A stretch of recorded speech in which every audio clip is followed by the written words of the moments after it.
Hey guys, welcome to the feed. Look at that. Wow, that looks pretty. That's the hero shot. That's the steak hero shot. We're not talking about a vegetarian meal tonight. No, this is the steak hero shot. Nicely shot, camera woman. Okay, so basically just a quick tutorial here on steak because there's a long one coming. But this one, just a couple of basics. This is the first barbecue of the season. As you can see, it's like pretty gray. No flowers, just hanging out here on the deck. You're on the roof with us. You see any Corona? I don't see any Corona.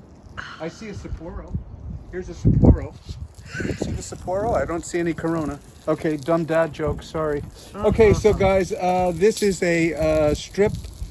This is a prime rib, a rib cut steak, very thick.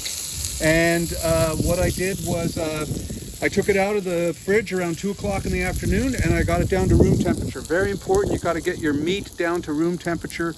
It's still got to be a little bit cold, but you want it down to room temperature before you grill it because that seals it a lot better. I dried it off. As you know, I always dry it off. One other thing that I did with this, the day before I knew I was going to cook it, I gave it a lot of salt. I hit it with some salt and then I put it in the fridge. And it really does change the flavor. You will be shocked.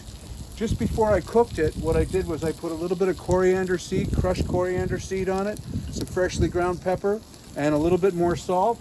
And then I put it on the barbecue. Now you'll see, we don't go for the gas. We don't go for the gas barbecue. We're very old school. We're very old school when it comes to this. Very tiny, humble barbecue.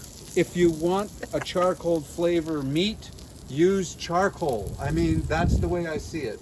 So I think this is almost done. I'm just going to sit her up there for a second, get her a little bit cooked on that side.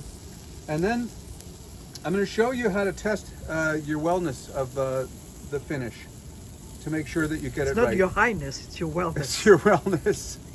Although this piece of steak is looking pretty formidable. You I'll always probably want have 2 bites of it. That's it. Right. You always want to make sure that your steak is well marbled. The vegetarians are like, Sorry. Well marbled. Sorry, everyone. We love you. well marbled means that there's little rivulets of fat running through it. Now, the whole thing is you go to the store and they're always saying, this is really lean, this is really lean. You don't want your meat lean.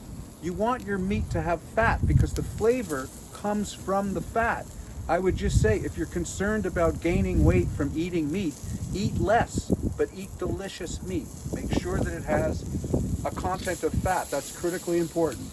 So I'm just going to let it sit here for 1 more minute. I'm going to check and see if it's done. You see, you can tell this is medium rare. Now, you can tell that because It's got jelly. Is it got jello? No, No. jello like that. Come No. here, camera lady, look. Come, shoot my hand for a second. That feels like this piece of flesh right here.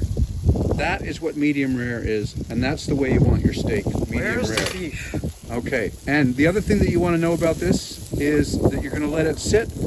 This piece is pretty thick, probably 1.5 inches. You're going to let it sit after it's cooked for a good 5 to 8 minutes. Put a little piece of tin foil over it so it doesn't get cold, but let it sit. Don't cut it right away because you'll cut all the blood out.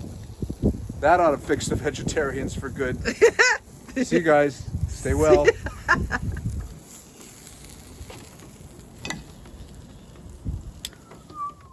With my deepest apologies to the vegetarians in the house. There it is. It's perfect. Absolutely perfect. Look at that. Nice and red.